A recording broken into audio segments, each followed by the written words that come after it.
war here. What the fuck was that? Fucking still going. Fuck it is, my hands are still shaking. Oh, I've never seen anything like it. What the fuck was it?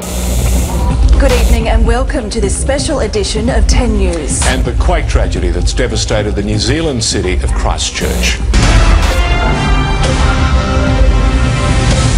Tonight, New Zealand's earthquake horror.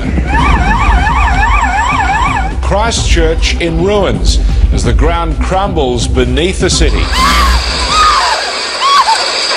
City buildings fell apart right in the middle of a working day and a school day. I don't think we can go past the fact that we may well be witnessing New Zealand's darkest days. We're just in Colombo Street near the Cathedral Square, and you can see cars have been absolutely covered. At this stage, everyone is just shell-shocked. If this building comes down, you got no chance. Can you all go back there, please? Frightening for those still inside. And there is someone trapped up in the glass there. They're just sitting out of the window. Hopefully they're okay. Just how huge could be seen from the air. The cathedral with its fallen spire, one of several churches which suffered major damage. A city building virtually halved and on fire. People waited on rooftops for rescue. This 4-storey office block squashed down like a pancake.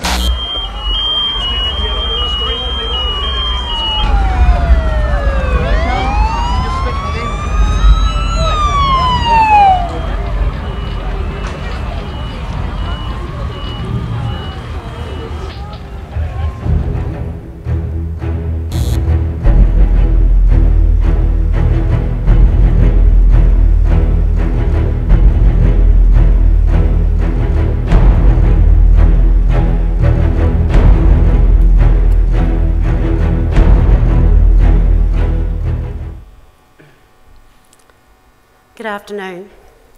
My name is Stil and I am the President of the New Zealand Demolition and Asbestos Association in New Zealand. What you have just seen can't begin to imagine, sorry, I'll put my glasses on, can't begin to capture the trauma experienced on the Tuesday 22nd of February on a bright summer's day during the lunch period by the people of Christchurch.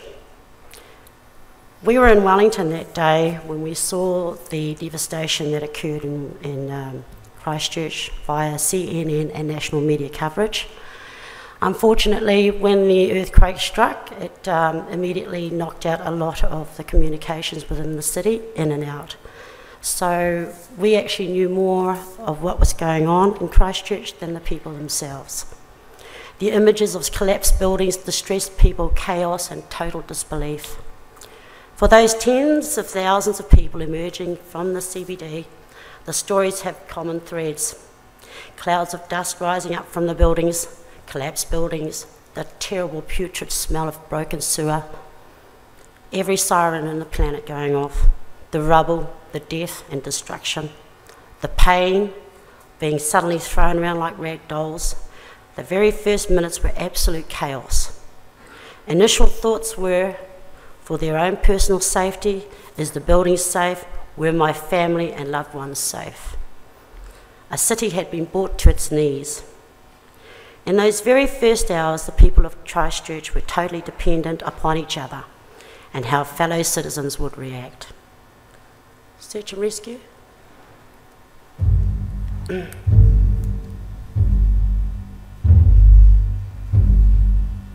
Yeah, we didn't know what to expect and what we were going to find in the city.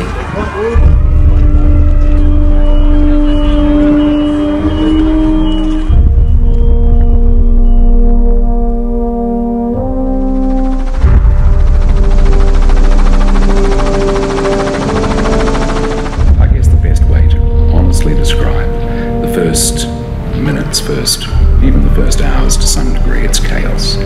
It's absolute chaos. But to actually see these guys in action and what they put themselves through was amazing. You can't give them enough recognition for some of the risks they took on those early days. Watching the Pines building on the ground that I owned and knowing that people had lost their lives inside that building was a devastating thing for me. everybody involved and around the site at the time when we managed to rescue someone. It was overwhelming elation. But then, quickly tempered by, you've got to go in there again and you've got to look for the next person. It's a huge risk. If you looked at the CTV and the PGC buildings, we had to put people into them as we knew there were people to be rescued. At any time, another aftershock could have come through that collapsed the building a bit further. The CTV building, we had a large tower that at any time could have come down as well. We had to deal with shifting concrete slabs and concrete beams, and then we also had to find the safest route to essentially tunnel down through the building to get to these trapped people. It was a huge logistical challenge.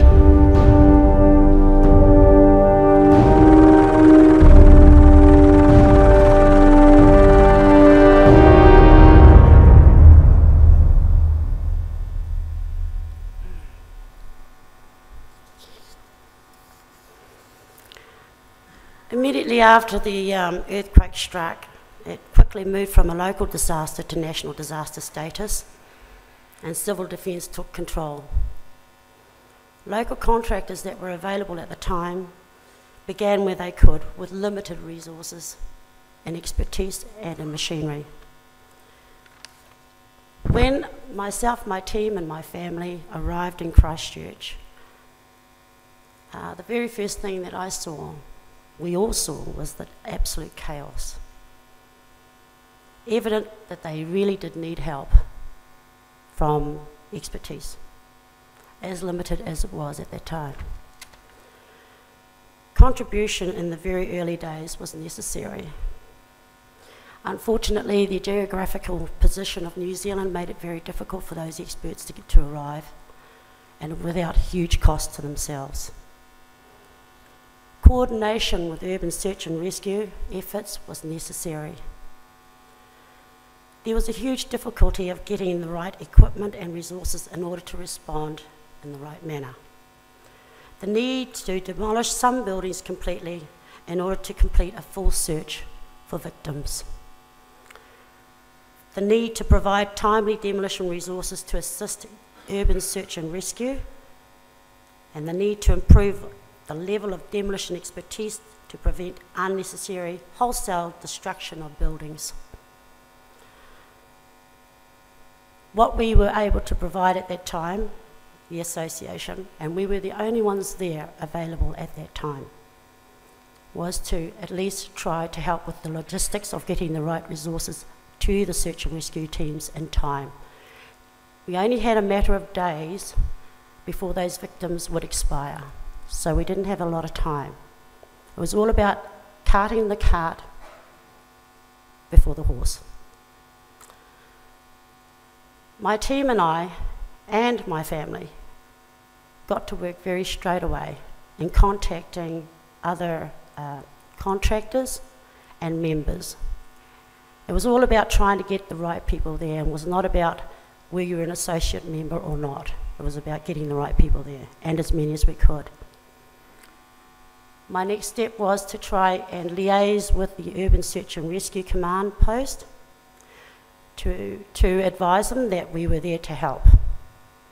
What was very evident is that we had contractors that had no expertise or no knowledge of demolition, particularly in the compromised, unsafe structures of buildings, in order to help assist us to sift through the buildings to look for victims. And that's what we set about doing immediately. We were able to do that with very, very, how shall I say, primitive needs, resources available to ourselves. We basically operated out of a pup tent in the middle of Latimer Square, where the USAR search and rescue teams were. We provided the logistics in terms of arranging for those demolition persons that were available. Some of them are here today from New Zealand, with their equipment, what they could get down here into Christchurch as soon as possible. The problem we had, of course, was Christchurch was down at the other end of the country, and resources was very difficult to get it down there because of the earthquake that had struck a huge part of Canterbury.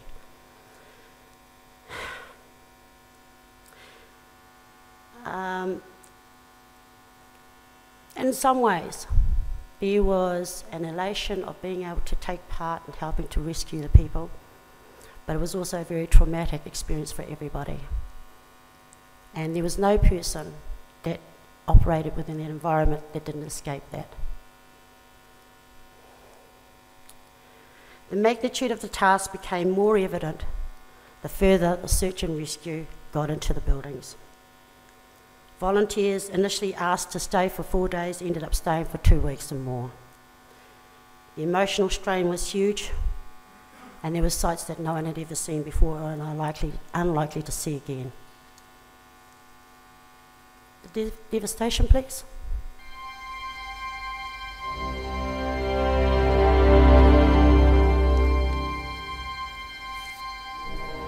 Oh, look, the things we referred to were, you know, a war zone in the Middle East or something like that, but really it was just carnage. There was, you know, debris all over the roads, the cars were crushed, there was buildings down, there was, yeah, it was just carnage. It was like a war zone, that's how you'd describe it. Right, so the building's still to come down. We've got URS House.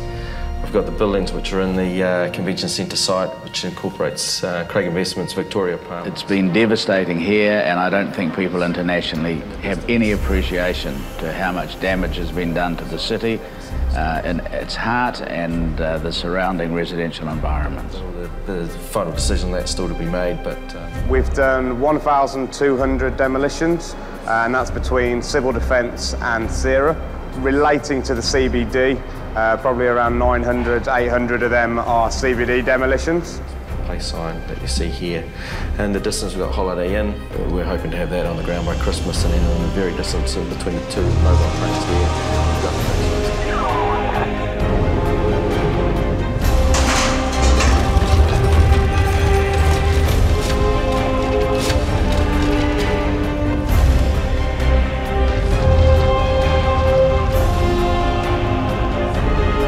Approximately 50% of significant buildings have been demolished to date, and we are estimating about 80% will be demolished at the end of it.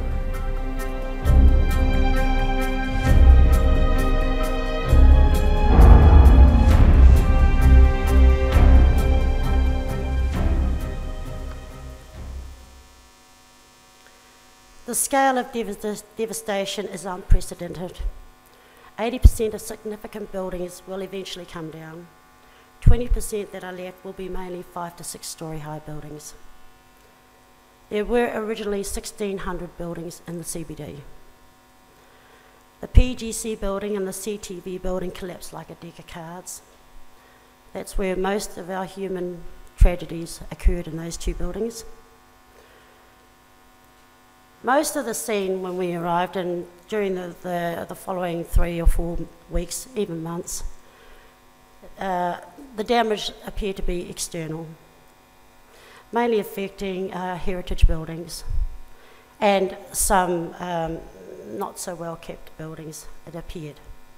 However, internal assessments to assess level of damage found that a greater number of buildings had been destroyed, not just through crackings of floor beams and joists and columns damage, but also through liquefaction, where the foundations were structurally damaged. Even though the buildings may have looked quite secure on the outside, it wasn't until you went down into the basements and you realised just how bad it was. SERA has now taken over, and for those building owners that there is a certain schedule of time for these buildings to be removed out of the CBD. They're looking at completing it by June next year. For those building owners that are having difficulty in settling their claims with insurances, SERA will issue a Section 38 notice where the building is deemed to be too dangerous and must come down.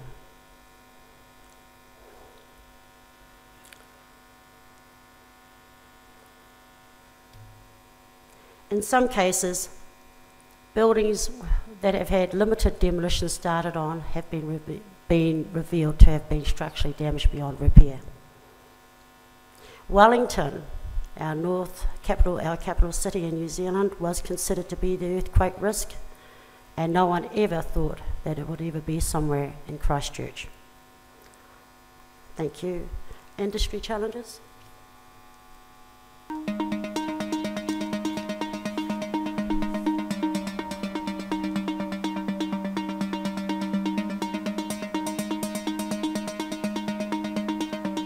The demolition techniques used in Christchurch have been dependent on the size of the buildings and the resources that we've had available. We looked at implosion very closely with our very first building, the Grand Chancellor. Pulling down an earthquake damaged building is very different than just pulling down a normal building which has got its structural integrity, hasn't been compromised. And when you've got a really badly damaged building, you've still got to put someone inside the building to lay the charges. When buildings have a lot of damage, it's difficult to read how they'd react to an implosion situation. So to implode a building next to a building that's already sustained earthquake damage, there's not really a general practice or procedure around that, and it comes back to the insurance certificates that are needed and who carries the liabilities. And what the contractors have demonstrated to us since we've been demolishing these buildings is the demolition using a high reach is our most efficient demolition method, and also one of our safest methods as well. There was a loose best practice or procedures that New Zealand demolition industry had, but it didn't tackle what we've had to tackle here, so severely earthquake compromised buildings. So we've taken the best practice from America, Europe, the UK, used that to put together a sort of methodology review. We've got a lab out here of thousands of buildings that have all performed differently in the earthquake. They've all had different failure mechanisms, and we can really kind of look into each of those and relay those back to theory and learn from these. So it's a massive learning experience for us all. All the work that we've done and what we've learned, there is a sector of experience that the New Zealand industry will be able to give back if this was to happen anywhere else. We've come a long way in 18 months.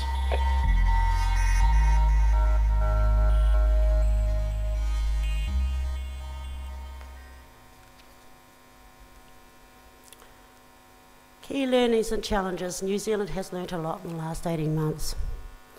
Prior to the earthquake occurring, New Zealand's demolition industry was very small. Up until and the expertise was limited. Equipment and resources mirrored modest requirements. There was technical difficulty of demolition in Christchurch beyond what most had encountered. There was a gulf between business as usual practice among demolition contractors and what contractors have had to become is hugely enormous. The learning curve has been phenomenal. Not knowing how buildings would behave under such stress has been the greatest challenge. Engineering knowledge has been critical. Massive learnings for engineers as to how buildings have performed. In other words, theory versus reality. I now would like to introduce a gentleman that I've brought over from New Zealand. He was brought out of retirement, and he's also he is Christchurch's most senior engineer, John O'Loughlin. Thank you, Diana. Is this working? Yes. Yep. Good afternoon, Chairman, EDA members, and ladies and gentlemen. I will start off just giving you a little bit of the background to Christchurch. Compared to Amsterdam, Christchurch is a relatively young city. It was settled in 1850 when the first 4 ships arrived from the UK, and the buildings which developed from that period were initially brick buildings, warehousing buildings, wool stores, shops up to about 2 stories, the wool stores perhaps 3 stories, warehouse 4 stories, timber floors, lightweight corrugated iron roofs, and they had lime mortar in the bricks. The bricks were shear walls. They had very little strength for lateral loads or vertical loads, upward vertical loads I'm talking about. The brick buildings depend upon a axial load coming down the wall, and so the walls at the base level of the building were okay, but parapets which don't have a lot of weight above them are very vulnerable to lateral loads. Then in the early 1930s, there was the beginning of the early concrete buildings with concrete floor slabs rather than timber floors. Going on from there, we got into the reinforced blockwork buildings in the 1960s. Reinforced Concrete Code, Chapter 8, 1965, asked for a little bit of ductility and reserve in the joints of buildings. Since then, there's been a expansion into precast concrete buildings with components, and it's all about how those components are connected together. The research done at the University of Canterbury, which has been worldwide interest and published worldwide, of the work of Park and Paulet, brought in the concept of ductile frames and ductile shear walls, and the codes have been updated through to the latest code, NZS 1170, about 2005. So that was the range of buildings that Christchurch had, nothing older than 160 years. The geology of New Zealand is that we're on the Pacific Rim of Fire. You go from New Zealand up through Indonesia, the Philippines, Japan, across to Alaska, down through California and into Chile, and we're part of that Rim of Fire, as they call it. We have a main alpine fault going through New Zealand, starts from the bottom end of the South Island in Fiordland. It is the intersection of the Pacific Plate and the Australasian Plate, and that is runs through the small town of Otira, a slightly bigger town of Blenheim, through the main capital city Wellington, up through the Wairarapa to Hawke's Bay, and then disappears out into what is called the Kermadec Trench, which goes over to up to Tonga. The Christchurch was always recognised, being 90 kilometres away from the main alpine fault, as only medium risk, and the high risk city was Wellington. We had three zones: Zone A, Zone B, which was Christchurch, and Zone C, which was towns further out away from the fault, like Invercargill and right up in Northland. And so there was never any suspicion by geologists or engineers that there were active faults, and when I mean active, they had occurred within the last 10,000 years on the Canterbury Plains. The Canterbury Plains is an outwash plain of gravels from the Southern Alps, and that outwash and the braided rivers which come down over the plains has covered up all the faults, like the Darfield fault. It covered up the branch of the Hope fault coming off the main alpine fault. And the main earthquakes we've had since European settlement have been the Napier earthquake of 1931, which was a relatively young city at that stage, and it had only 2- and 3-story buildings. It was a smaller town than Christchurch, perhaps a population at that time of 15,000 people. So the biggest building there would have been 2 or 3 stories, and it got wiped out. Since then, there's been the Anangahua earthquake, which was in a remote area, but not far from the town of Westport. It caused a bit of shaking in Christchurch, not a lot of damage, caused quite a bit of damage in Reefton, but there was no suspicion of what was to come for Christchurch. Other main earthquake, was at Edgecombe in the 1980s, and I forgot to mention that there was a Murchison earthquake somewhere prior to 1931.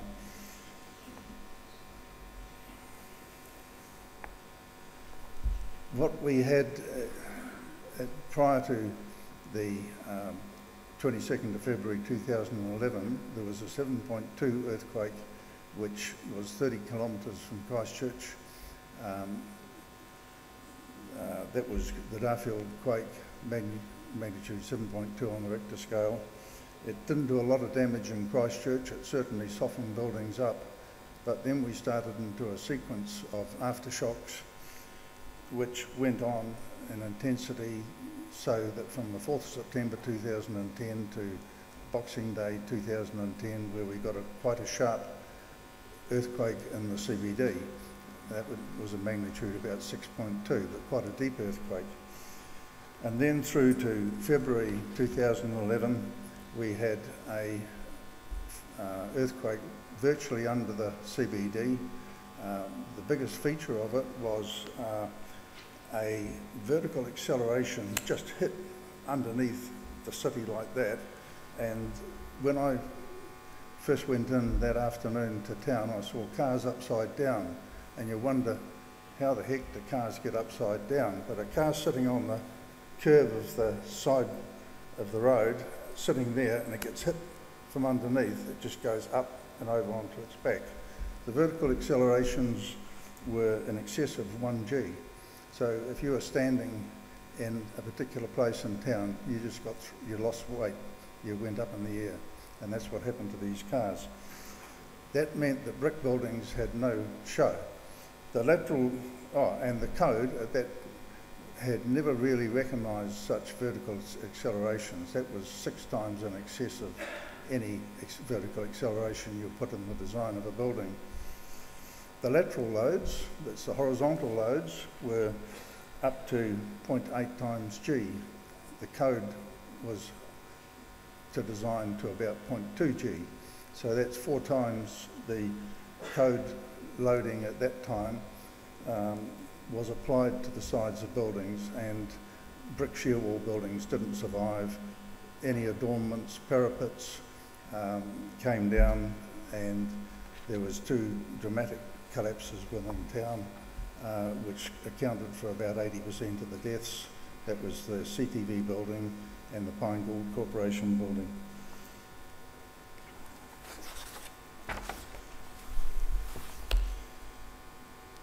Just to give you an idea of the difficulties, that the City Council building, with all the records of buildings in the city, was quite badly damaged. It needed about 12 million of emergency repairs to get it so that they can occupy it again, and that took quite a long time. So there was no records of buildings available. To get plant into the city, all the bridges had to be checked, because we didn't know what the condition of bridges were like. Some abutments were out, some had collapsed, and so that was a real problem as to how to move heavy plant into the CBD. And then you are asking people to work in demolishing buildings in this environment. To date, we've had 12,000 aftershocks from the main event. About 50 of those aftershocks have been in excess of 6 on the Richter scale, which, when you think of the February 22nd earthquake, very shallow at 5 kilometres compared to a lot of earthquakes at 50 kilometres deep. That is a bit like if you've got a building damaged with a gas explosion, then you ask people to demolish it, and the gas is still leaking into the building and you don't know when it's going to blow up again. And this is what we had with these earthquake damaged buildings. At any time we could have had another magnitude 6 or 7. No one knew that the geologists couldn't tell us exactly what the likelihood was. They would give us statistical information about the chances of a magnitude 7 or greater under the city, or a magnitude 6 or greater under the city. And so we had to assess these buildings. Some were up to 22 stories, and in assessing those buildings, especially reinforced concrete frame buildings where you get beam column joints and the reinforcing is racked one way and then the other, you get what you call strain hardening in the reinforcing. And if you think of a reinforcing bar and it's of 6 metre length and you pull it out a little bit, you can get 20 mils strain in it, but that's over a 6 metre length of bar, and that's not a very big percentage strain. But when concrete cracks in a beam, the bar is held by the concrete about 5 millimetres in from the face of the crack. So if you've got a 20 mil crack in the concrete beam, you have got 20 mils stretch over perhaps 30 mils, which is 67% extension, and that puts that reinforcing bar into strain hardening, and it becomes very brittle. The metallurgy changes totally, and you don't know unless you cut out little sections of bar and then do a cross-sectional cut as to whether it started to crack. Because when you look at the cross-section of a bar in strain hardening situations, the cracking of the bar starts from the centre of the bar, and so that's not able to be observed just with the eye, where the cover concrete is pulled off and you look at a bar and you think, oh, that high yield 25 bar looks okay. We had to assess, in the case of the Price Waterhouse building, which Nikau were demolishing, we had to assess at levels 6, 7 and 8 where the most damage was. It was the first node of a node of oscillation. We had to assess what is the capacity of that joint, and if another earthquake comes, can we afford to have people in the building? It was too high for any high reach to start right at the top. We'd have to take it down to about level 14 to get it within the capacity of the highest working high reach that was available in Australasia, or probably anywhere available around the world at that time. And so it needed cutting and craning from level 22 down to level 14, which meant a lot of people working in the building. And this is quite different to a lot of the demolition work where it's planned ahead of time. It's an obsolete building, there's no apparent damage, there's no chance of, or remote chance of any external factor coming along and further damaging it. So what we did to make these buildings safe is we would immediately take the floppiness out of the building by grouting up the cracks. In some cases we poured concrete around areas where there was weakness. A lot of columns and buildings had just shattered from that vertical acceleration. A 12-storey building which had basement columns, they just had 45-degree shear cracks right through them. And what we did is made up half-round barrels and clapped them each side very quickly, put a pipe in around this barrel and pumped it full of concrete. And so, and then as the concrete was setting, to give it extra strength, we'd then bolt those two halves together, and that was the external reinforcing. And these were some of the techniques developed to make a building safe, so that in the case of a hotel, there was a reputation to get bags out of buildings for international travellers. They contain passports, they contain very good camera gear, and most of the hotels, the Hotel Association set up a committee to try and retrieve all the bags out of hotels, and so there was quite a bit of making safe in some of the hotels to affect that. And I believe about 90% of international baggage was eventually returned to their owners.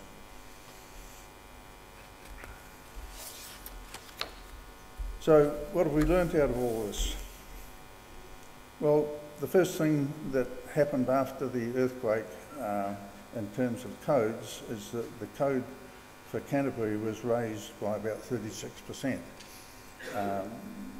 And that gets it up to nearer to the standards that apply to the Wellington area, which is considered right on the Alpine Fault and the high risk. There were insurance issues. 80% of the buildings in Christchurch were insured, mostly for replacement, but some for indemnity insurance. The arguments which started off were the classification of a building is that if it's a third code strength or above, it's not earthquake prone. If it's below a third, it is earthquake prone. And then all building owners were required to get their buildings eventually up to at least 2/3 code value. So there were issues about whether a building could be demolished straight away, while these arguments raged between building owners, the council and insurance companies, because the insurance companies took the view that on the day of the event, the day of the loss, that a building may not have been earthquake prone, but when the code was lifted it suddenly became earthquake prone. So we had to design, to settle an insurance claim, we had to design the building to strengthen it to a third, to strengthen it to 2/3, even to strengthen it to 100% code. And then once they had all those figures, the assessors could look at that, interpret it, and come up with an answer. Wherever there was a death in a building, there was a Royal Commission set up to investigate how that death came about. And it started off with some of the simpler buildings where people had been hit by parapets falling off the early brick buildings, and then it moved on to more complicated buildings, finally ending up with the two major buildings, the CTU building and the Pine Gould Corporation building. And I was asked to give evidence on behalf of the local city council into the Royal Commission hearing on the CTV building, where about 115 of the deaths occurred.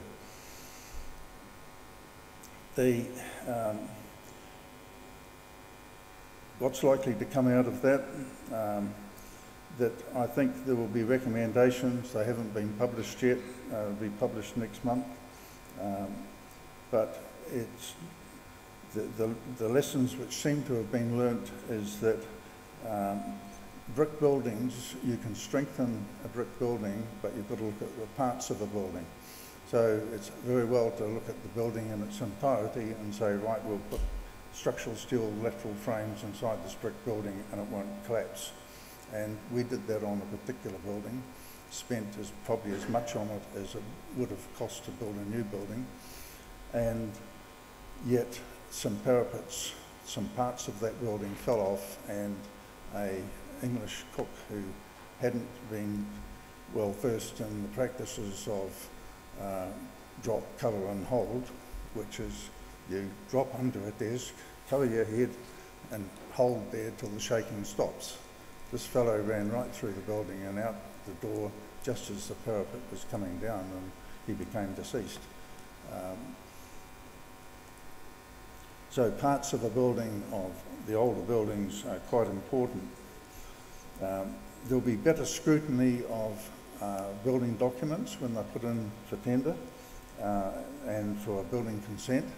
The peer review system, which didn't work in the 60s, 70s and 80s, is now well entrenched, and any major building will go out to another consulting engineer for a peer review to see if there's, from his point of view, anything he's not happy with about the design. There'll be better control of construction. it came to light that some building contractors were under duress financially when they were building buildings which subsequently collapsed.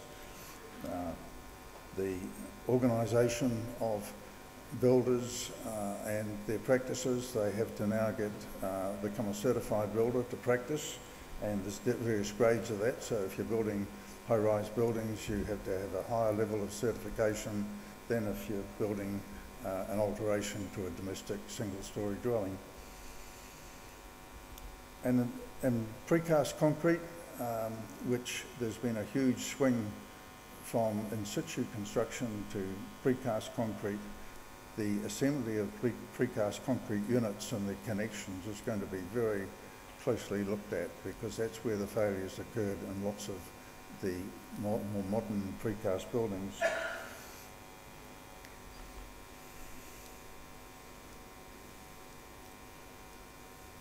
The other thing which has been talked about is putting a plaque on the outside of every building to have the building rated in terms of the percentage of new building strength. So if you're building a new building today and the new code 1170, then, and someone owned an old building, then the public are entitled to know what percentage of a new building strength is that building. And the CERA, which stands for Canterbury Earthquake Recovery Authority, has asked that building owners get their buildings rated in terms of a percentage of new building strength, and there's guidelines for doing that. The near fault factors in the code are going to be changed for Canterbury, because we always thought we were 90 kilometres away from the main alpine fault where the Southern Alps lie. There is a fault called the Hope Fault which comes off that and down through Hamner, but that's still quite a few kilometres away, 70 or 80, and we now have faults, the Littleton Fault, which is 12 kilometres in the CBD, and the Darfield Fault where the September 2010 earthquake occurred. And so you apply these near fault factors when designing, and that will raise the level to which you have to design. There will also be a big change in designing for vertical accelerations upwards. It's just, the code's never really looked at what sort of vertical acceleration you might get. 0.2 of gravity would be the absolute maximum any building had been designed to, and yet we had probably 1.2 vertical acceleration.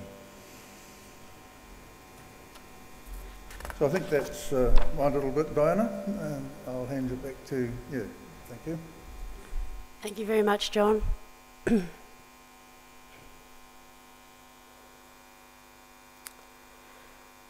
So there we are. Experience within the industry has not been enough on its own. The need for specialist machinery, planning and matching expertise, with the help of international alliances with local contractors. That's what we've learnt to do. For the significant buildings in CERA, Canterbury Earthquake Recovery Authority has been responsible for awarding and managing the demolition projects. There's an accreditation process for contractors. There's a best practice and methodology review before each demolition. Now, I've heard this is a current practice within European demolition associations and contractors.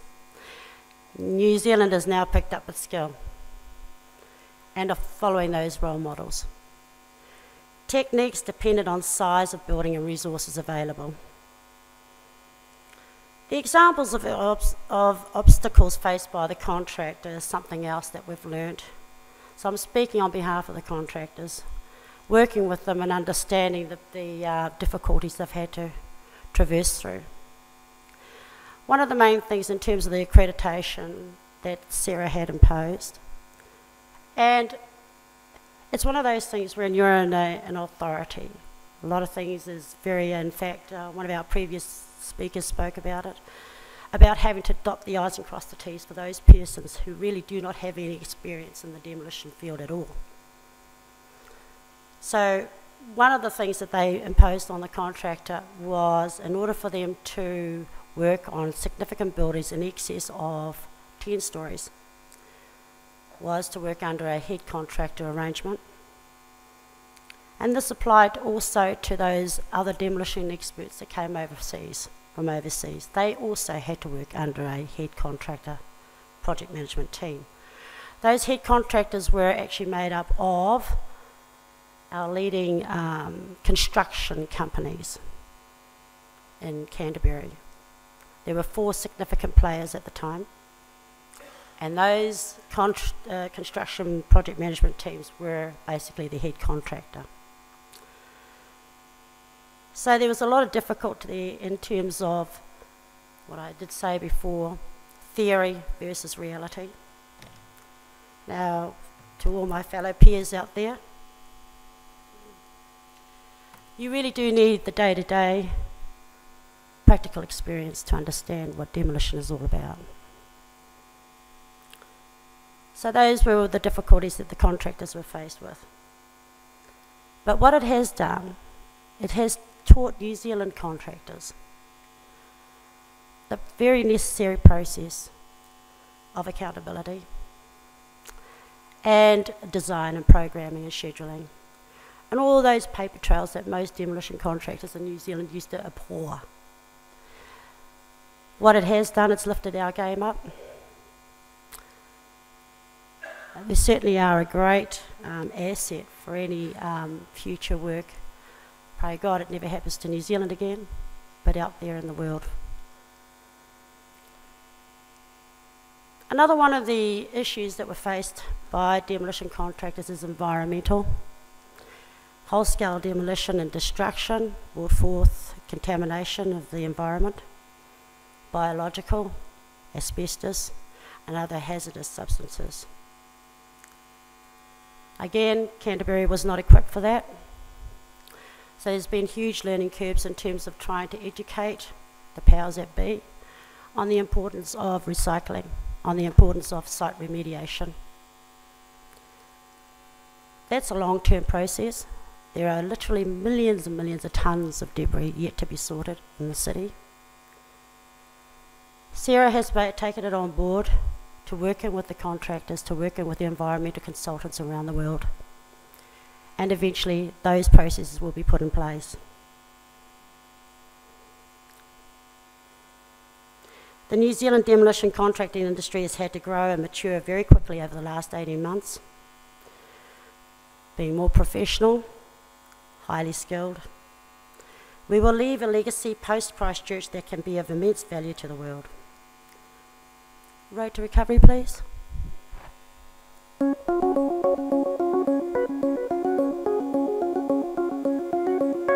Christchurch was a big, sprawling city for a small population, and the ability to be able to bring that together and have a tight, confined city with a tight, confined commercial, residential and retail is going to be very important for Christchurch in the future. Our biggest issue is not the shortage of connections with many people around the planet who want to bring expertise. It's actually, there are so many opportunities. Which ones do we take? 5 years we'll be looking at an interim goal where it will have changed vastly. 10 years we'll be looking at hopefully a rejuvenated city, something to similar. Because we want this to be the safest city in the world. And that's a clear goal and ambition that every single man, woman and child has in this place, and we are going to do that. It's going to be a smaller, compact CBD. We've already seen that from the master plan. But look, I'm excited. You know, there's a once-in-a-lifetime opportunity to replan an existing city on a scale that you could never do. But we also need a city that's a great place to live, and a city that is a springboard for our children to the world, but also strong enough to draw our children back to this place when they recognise the quality and the strength of life and opportunity in this very beautiful island of ours. The CCD unit has released their first blueprint plans, and there's definitely a direction that people are heading towards and a plan to implement. We will see over the next 5 years some of the key central city infrastructures in place, either completed on the way to completion or just starting. That's our commitment over the next 5 years. Christchurch and Cantabrian people are very stirred people, and this place will recover. The new city is going to be modern, it's going to be structurally strong, and we'll be able to sustain or withstand another event like we have with, I would like to think, minimal damage.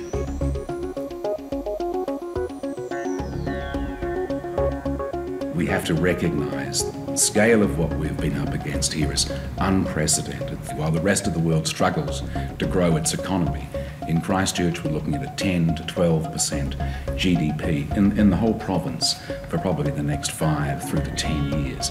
So there's an economic and business opportunity here. What's the deal?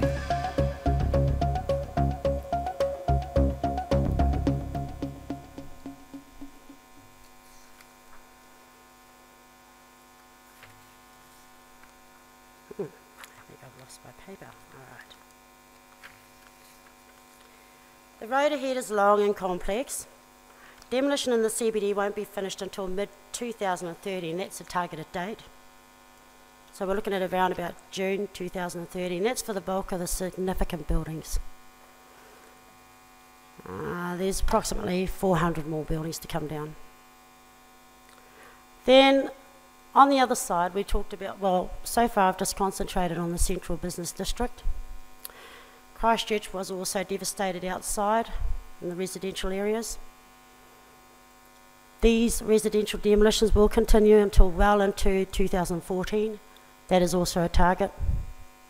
There's approximately 7,000 buildings that they know of now at the moment.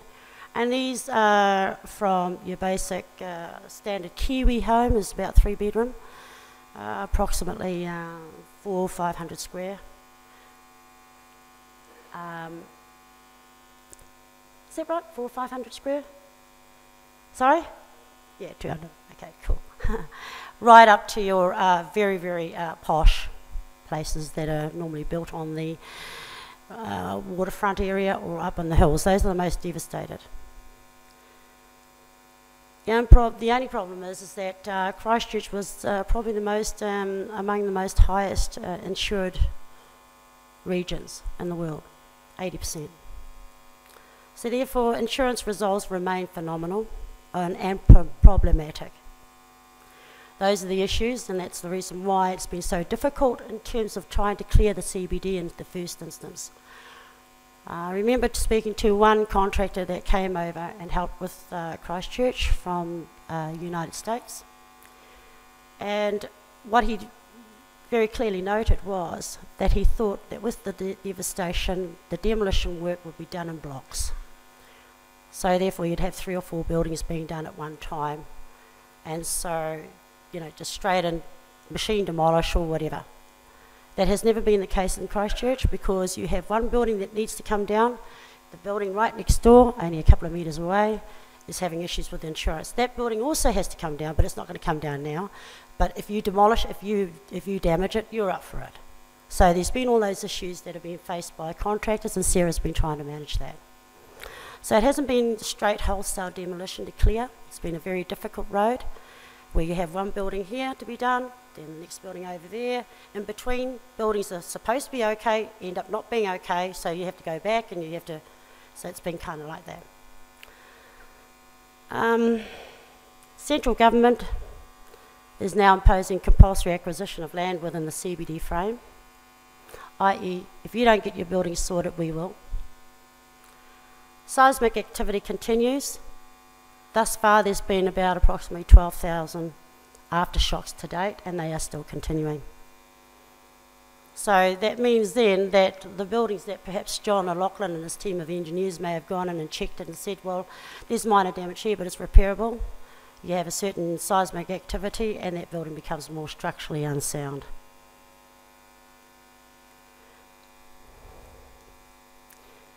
What it does do is that it will be shaped by government and the Christchurch City Council to move what was a 19th century city into the 21st century finally. The purpose of the city has changed. The goal now is to rebuild, get the slate clean. A once-in-a-lifetime opportunity for business growth, particularly during the current world recession. It has been noted by our Mayor, Bob Parker, that Christchurch will increase its general domestic product. Growth will be 12% increase over the next 10 years. Realistically, it will take 20 years for the city to fully recover from the rebuilding for Christchurch. In the meantime, the opportunity for the demolition industry is to adapt core expertise and diversify into infrastructure, construction, land remediation and concrete works. Christchurch sets the precedence and example for earthquake-prone regions nationally and how it is managed and concluded worldwide. Ladies and gentlemen, it has indeed been an honour to share the Christchurch experience with you. No doubt we'll have questions and answers at the end of the segment. Thank you again. It has been an absolute privilege to represent New Zealand Demolition and Asbestos Association to you all. Kia kaha.